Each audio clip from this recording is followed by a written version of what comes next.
राज्यातील गेल्या काही दिवसापासून घरगुती आणि व्यावसायिक गॅस सिलेंडरची तीव्र तुटवडा निर्माण झाला असून सिलेंडर बुकिंगची ऑनलाईन सेवा कोलमडली आहे.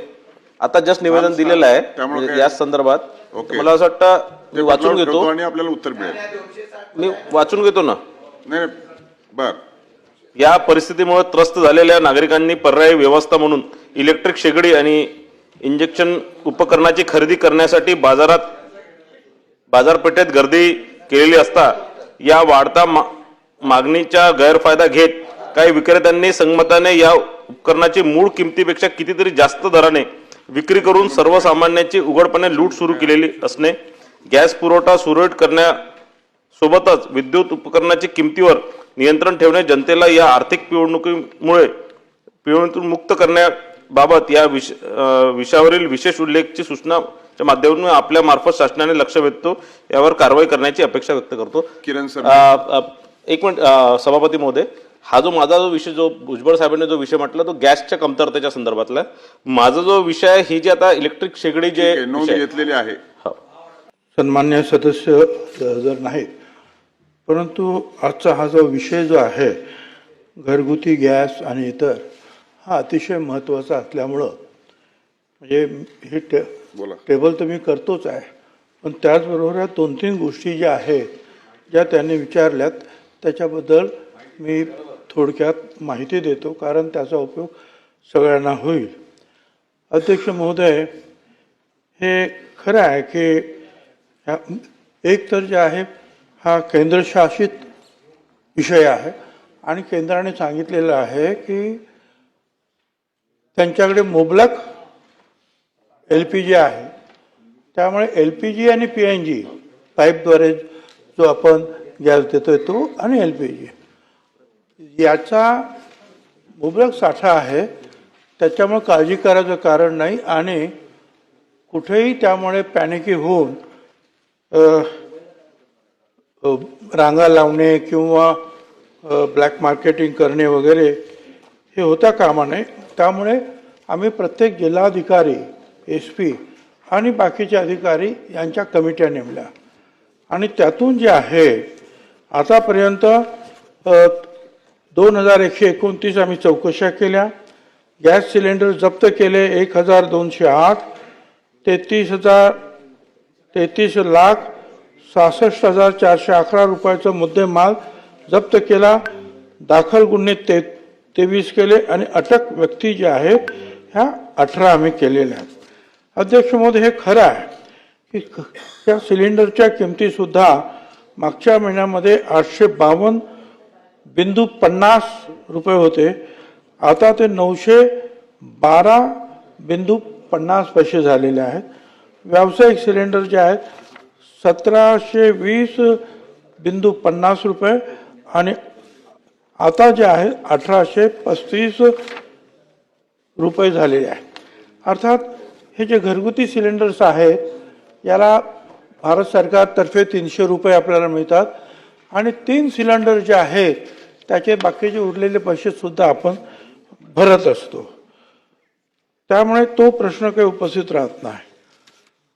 आता यामध्ये जे आहे सकाळीच मी जे आहे हे BPCL, HPCL, IOCL ह्या ज्या काही मोठ्या कंपन्या आहेत यांच्या प्रतिनिधींशी मी चर्चा केली आणि त्यांनी मला जे सांगितलं की LPGचं दैनिक उत्पादन जे आहे हे 9,000 मेट्रिक टनावरून 11,000 मेट्रिक टनापर्यंत त्यांनी वाढवलेलं आहे. काही अडचणी असतील त्या दूर करण्याचं काम ते ताबडतोब करतात. यावर एक मार्ग म्हणून आणि हो, त्यांनी दुसऱ्याच सांगितलं की ऑर्डर्स वरून आलेले आहेत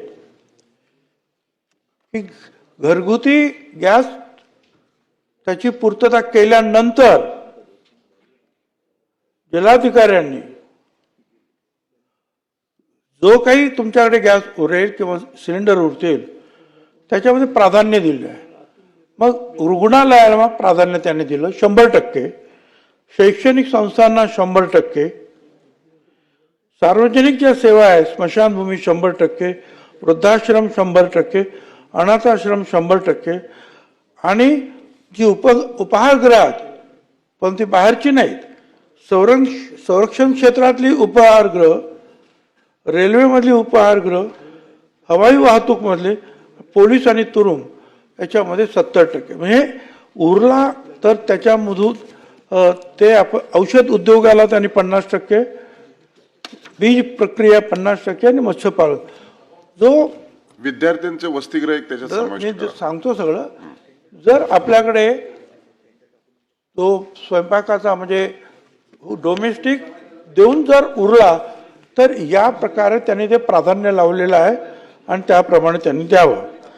आता या बदला याच्यासाठी जे आहे आणि म्हटलं आता दुसरा मार्ग नाही, पण आपल्याकडे केरोसिनचा साठा आहे भरपूर. आणि काही वर्षापूर्वी नागपूरच्या हायकोर्टाने एक इशारा मारला होता की ज्यांच्याकडे उज्ज्वला आहे त्याच्यामुळे तुम्हाला आता केरोसिन देण्याची गरज नाही. त्यामुळे केरोसिन असून सुद्धा आपण देत नव्हतो.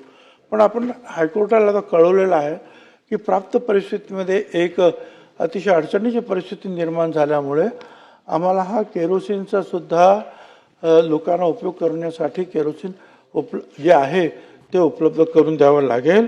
आणि मग हे जे केरोसिन जे आहेत, जे केरोसिन डीलर्स आहेत त्यांच्याकडे आपण हे केरोसिन देऊ.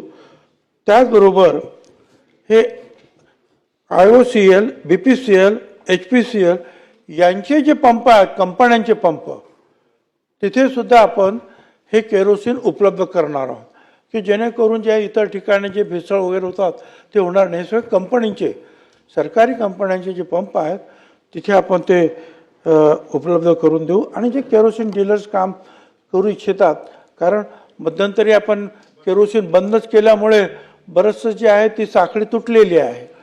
त्याच्यामुळे जे आता पुढे येतील जुने लोक केरोसिन डीलर्स त्यांच्याद्वारे सुद्धा आपण केरोसिन आपण देणार आहोत. त्यांनी सांगितलं की या शेंगदाणा तेल किंवा राईचं तेल याच्यामध्ये काही वाढ झालेली आहे असं सुद्धा मुद्दा आलेला आहे.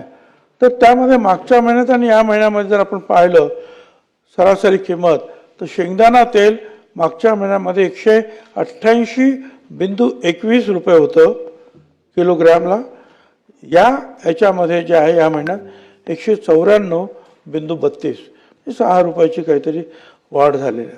रुईचं तेल जे आहे 207.67 रुपये होतं, त्याच्यात 204.22 म्हणजे 4 रुपयाची वाढ आहे. वनस्पती तेलामध्ये सुद्धा काहीच वाढ दिसत नाही. सोया तेल जे आहे त्याच्यामध्ये साधारणपणे 6 रुपयाची वाढ दिसते आहे. सनफ्लॉवर तेलामध्ये सुद्धा 6 रुपयाची वाढ दिसते आहे. पाम ऑइल जे आहे त्याच्यामध्ये 3 रुपयाची वाढ दिसते आहे. तर सभापती महोदय, जी माहिती आम्ही सातत्यानं जे आहे भारत सरकारच्या त्यांचे जे अधिकारी आहेत त्यांच्या संपर्कामध्ये आहोत, मंत्र्यांच्या संपर्कामध्ये आहोत, आणि जे काही आम्हाला माहिती आहे ते वर्तमानपत्रातून आणि मीडियातून सुद्धा. तर अधिकाधिक जे आहे भारत सरकार वेगवेगळ्या ठिकाणावरून हे तेल, पेट्रोलियम पदार्थ जे आहेत मिळवण्याचा प्रयत्न त्यांचा सुरू आहे. आणि त्यामुळे मला असं वाटतं की हळूहळू हा प्रश्न जो आहे हा पूर्णपणे सुटण्यास मदत होईल.